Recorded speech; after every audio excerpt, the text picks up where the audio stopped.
For this very first interview, we are joined by Cramer. He is a national accounts director for Core Group.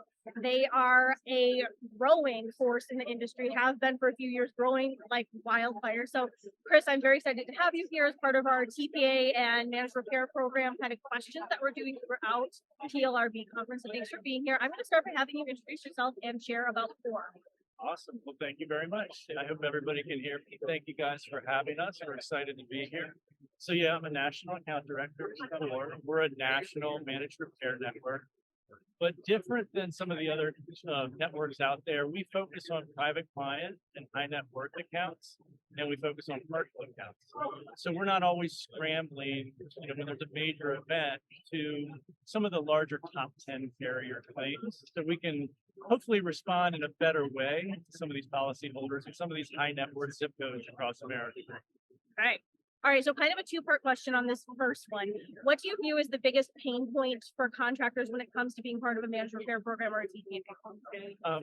In my experience and in our experience, I think the biggest issue with TPAs and managed repairs programs is finding contractors that have good communication. Sure. Really, everything starts with communication in this business. It's the number one thing you hear from adjusters and contractors. And if you can get that right, your policyholder satisfaction can go through the roof. Yep. Unfortunately, there's tens of thousands of contractors in the marketplace, and not all of them really practice and over and over and part of their culture, good communication. So I think that's really the biggest issue. So what about, second part of the question, flip it. What do you think the biggest pain point is on the carrier side of this equation? On the carrier side of the equation, as far as for the contractors. Well, you talked about the biggest pain point for contractors, right? Or is there a pain point for the carriers in the other direction? The carriers, Communication. yeah, the carriers have communication is a problem on both sides of the coin, without a doubt. So what are the top three things that contractors need to do to be profitable if they're partnering with Core? So for this, I'm going to refer to my notes because I reached out to one of our elite contractors. I think the biggest thing for these contractors, as you guys probably know how NCNR Magazine just came out with a report. Your average contractor, is $2.5 million in annual revenue. When you're a smaller company, you oftentimes can't afford to have business process systems in place, and I think that's a big problem in the industry. And so if you do have a business process solution within your organization that helped out with different issues like finance, operations, human resources, marketing, sales, you can get more business. You're a better operating business in general. I would say establishing robust processes and production schedule are a big concern, and building a professional team of qualified and vetted professionals in the industry. I think this industry right now, we're lacking about 500,000 jobs, and we're in a job shortage, and it's hard to find good quality people. Yes, a lot of contractors that are turning down work because it's really hard to find people. You're very right on that. All right, so let's talk a little bit about the InsurTech space, CoreLogic, Verisk, that whole equation of things. So what role do CoreLogic and Verisk, or Stability and Exactly, whatever you want to, whatever verbiage you want to use, play into your job pricing requirements? Do you allow for deviations from standard price lists? Do you allow contractors to create their own? What does that look like? Yeah. So a lot of our contractors are on these networks that are on with Verisk and Stability, and they do dictate pricing without a doubt. I would say 85 to 90% of the jobs that most of these contractors do are within those programs, and they typically will adhere to those guidelines and those software estimating systems. I think that that 10 to 15% that lies outside of those programs are where we can help bridge that gap with effective communication, because sometimes those estimating platforms don't account for cabinetry, for instance. That's $300,000 for cabinets. Some of these estimating software programs have what they call Premium Plus, but that doesn't always account for $500,000 high net worth homes cabinetry. So there are situations where we have to deviate if it's a commercial loss, and other situations like that. But generally speaking, those two estimating programs are the biggest, and we do it here in that price. Okay, yep, all right. So in your opinion, why are TPAs, managed repair programs, why are they an important part of the claims ecosystem as a whole? It's Yeah. divided space. Yeah, I would say it's just to maintain a high standard across the country for contractors. And if we weren't in place and it was, it rested on the insurance carrier's shoulders to figure out who is a better contractor in a particular zip code in America, it would be a very daunting undertaking for them. They just don't know where the best contractors are. We work with Profile Gorilla to figure that out, to help us with that. We do our own vetting process as well.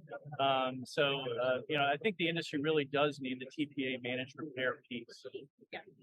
Yes. All right. So what does SCORE do to maintain or to keep or retain the contractors you get on the network?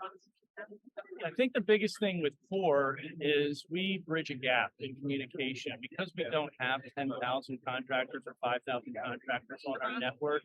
We're a little more nimble, and our contractors are members. They pay a large, substantial fee to be a part of our network, and we can oftentimes bridge that gap faster than some of the other programs on the market. And we're more responsive. We're just a little bit more responsive, and I think the contractors appreciate that, and I think the carriers appreciate that. So that's one of the biggest things. We also have Core University, which we're rolling out as we speak, where we're going to be adding additional educational opportunities for the contractors, just so that they can up their game in the industry. And we're actually having interest from some of the carriers we're working with to provide content to Core University. But at the end of the day, I think it's providing consistent, profitable work to these contractors, good work that they can count on, and that they can have a relationship with the carriers, which I think sometimes, I think over the last, 10 or 15 years, we've been lacking, and I hope that we're able to bridge that gap. All right. We have a little bit more time. Go ahead, John. Chris, you also have Core Perks, which is a major program for the contractors. Tell the contractor audience about the Core Perks program. Yeah, so Core Perks is a program. It's a buying program that, based on our buying power and the size of the contractors that we work with, we're able to get best in class pricing on air movers, air scrubbers, dehumidifiers, chemicals, PPE.